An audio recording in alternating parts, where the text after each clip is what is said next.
अगर आप भी स्टॉक मार्केट में पैसा लगाते हैं तो मैं आपकी इस समय की परिस्थिति को समझ सकता हूं। इस समय मार्केट जैसा नीचे जा रहा है, बीएसई अगर हम बॉम्बे स्टॉक एक्सचेंज के ही मार्केट कैप की बात करें तो करीब 20 लाख करोड़ रुपए का मार्केट कैप कम हुआ है पिछले करीब एक हफ्ते में। मार्केट बहुत तेजी से नीचे जा रहा है, लेकिन इसका मतलब ये नहीं है कि ये ऊपर नहीं जाएगा। कई लोग ऐसे पॉइंट के ऊपर घबरा जाते हैं और अपने डूबे हुए पैसे को बचाने के लिए अपने पैसे को कम करके ही निकाल लेते हैं। लेकिन मेरी तरफ से मैं यही कहूंगा कि आप जितना रुक सके, संयम कर सकें, उतना रुक के चले तो शायद बेहतर होगा। लेकिन इस समय मार्केट में क्या कुछ हुआ है, क्यों ही उथल पुथल मची है और क्या कुछ पॉसिबल कारण हो सकते हैं इस मार्केट के गिरने के, इन सभी चीजों के ऊपर हम लोग एक करके बात कर लेते हैं, जिससे कि आपको भी समझ में आ सके कि ये भूचाल असल में भारत के मार्केट में आया क्यों है, जबकि भारत में तो सब चीजें शांति से चल रही है। इस बार तो कोई हिडन बग की रिपोर्ट भी नहीं आई। बात करें तो एक और जहां इजराइल और हमास के बीच में लड़ाई चल रही है और रुकने का नाम नहीं ले रही है, तो वहीं अब इस समय इसके असर भारतीय शेयर बाजार पर भी दिखने लगे हैं और कोहराम भी मच गया। लगातार छठे दिन स्टॉक मार्केट गिरावट के साथ ही खुला और कुछ ही देर के कारोबार के बाद बॉम्बे स्टॉक एक्सचेंज का 30 शेयरों वाला सेंसेक्स कहीं ना कहीं 700 से भी ज्यादा टूट गया। वहीं दूसरी ओर अगर हम एनएसई की बात करें, नेशनल स्टॉक एक्सचेंज की बात करें, तो वो भी करीब करीब 200 पॉइंट से ज्यादा फिसलकर 19,000 से भी नीचे पहुंच गया। बीते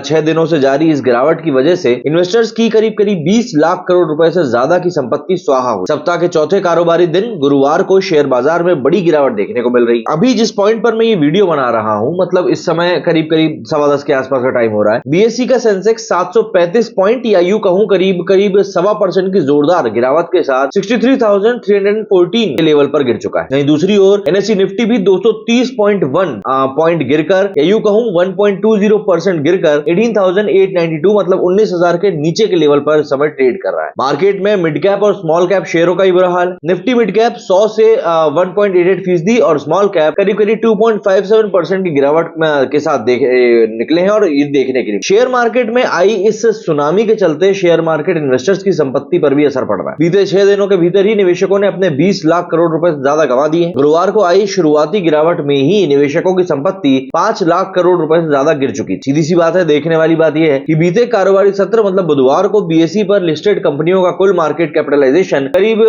309.22 लाख करोड़ रुपए था, जो कि इस पॉइंट पर जब मैं ये वीडियो बना रहा हूं इस समय 5.54 लाख करोड़ रुपए गिरकर 303.68 लाख करोड़ रुपए रह गया है। बीते 6 दिनों की अगर मैं बात करूं तो इन्वेस्टर्स के कुल जमा करीब करीब 20 लाख करोड़ रुपए स्वाहा हो चुके हैं। 17 अक्टूबर से ये एक बड़ी गिरावट देखने के लिए मिली थी। 17 अक्टूबर को अगर हम बात करें तो 3.29 लाख करोड़ रुपए इसका मार्केट था। 18 अक्टूबर को अगर हम मार्केट कैप की बात करें तो ये 3.26 पर आ गई। 19 अक्टूबर को थोड़ा सा स्टेबल रहा, लेकिन 20 अक्टूबर के बाद फिर से 3.24 लाख करोड़ रुपए आई। 23 अक्टूबर को 3.15, 25 अक्टूबर को 3.09 लाख करोड़ रुपए, 26 अक्टूबर को 3.03 लाख करोड़ रुपए, जो कि आज जिस पॉइंट पर मैं वीडियो बना रहा हूं तब तक की बता रहा हूं। मार्केट ऊपर होने के साथ ही बीएसई सेंसेक्स 63,774 के लेवल पर खुला था और एक घंटे के अंदर ही ये 63,278 के स्तर तक टूट चुका है। इससे पिछले कारोबारी दिन बुधवार को सेंसेक्स 64,049 पर बंद हुआ। निफ्टी की बात करें तो निफ्टी 50 लाल निशान पर ही 19,027 के लेवल पर ये ओपन हुआ था और ये भी घंटे भर के अंदर ही 18,888 के निचले लेवल पर पहुंचा। बुधवार को निफ्टी गिरावट के साथ 19,122 के लेवल पर बंद हुआ। लेकिन यहाँ पर एक बड़ा सवाल ये भी है लोगों के जहन में कि आखिर मार्केट इतना गिर क्यों रहा है। हम बोलते हैं कि इंडिया की इकोनॉमी तो क्लोज्ड इकोनॉमी है, तो आपको हैरानी होगी ये जानकर कि इस समय जो मैं आपको कारण बताने वाला हूं ना, ये सब के सब कारण बाहरी, जो बाहर से हमारे मार्केट को अफेक्ट कर रहे हैं। इस समय न केवल भारतीय शेयर बाजार बल्कि विदेशी बाजारों में भी भूचाल नजर आ रहा है। नास्डेक से लेकर S&P ग्लोबल 2% टूटे हुए हैं। अगर बाजार में मचे इस कोहराम के पीछे का असली कारण पर हम नजर डालें तो आपको यकीन नहीं होगा, यहाँ पर एक कारण नहीं है बल्कि कई सारे वजह जिनकी वजह से मार्केट में इतनी बड़ी गिरावट आई। और सबसे हैरानी वाली बात तो यह है कि इनमें से अधिकतर कारण बाहरी। जैसे अगर हम पहले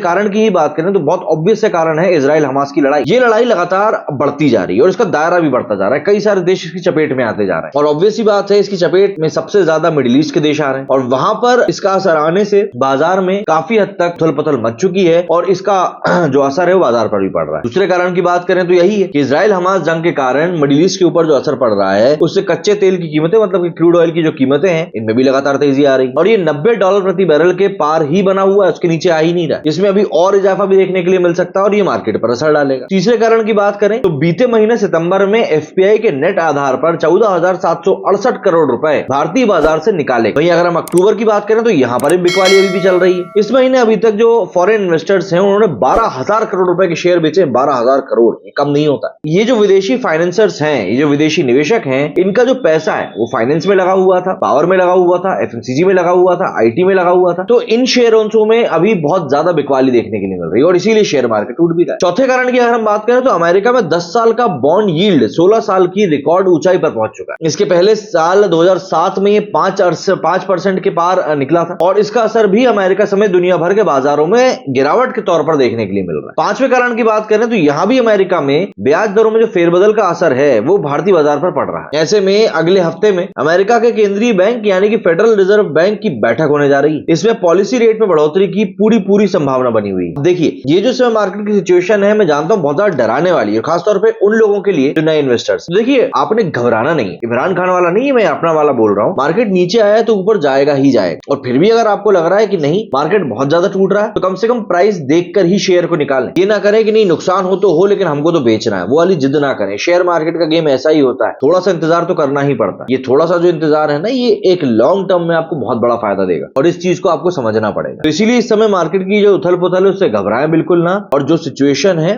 उसको असेस करें, एनालाइज करें, देखें मार्केट में क्या चल रहा है क्या नहीं चल रहा है, कौन ऊपर जा रहा है कौन नीचे जा रहा है। जैसे जियो फाइनेंशियल सर्विसेज के शेयर अभी भी ऊपर ही बने हुए हैं, वो नीचे नहीं गिर रहे हैं, लेकिन अडानी के शेयर लगातार नीचे जा रहे हैं। यहाँ पर इन दोनों का नाम मैंने इसीलिए लिया क्योंकि जियो और अडानी इन दोनों को ही सरकार से मिली भगत का आरोप लगाया जाता है। क्या कहना है आप लोगों का इस बारे में कमेंट करके जरूर बताइएगा। मेरे वीडियो फिलहाल इतना ही। जय हिंद जय भारत।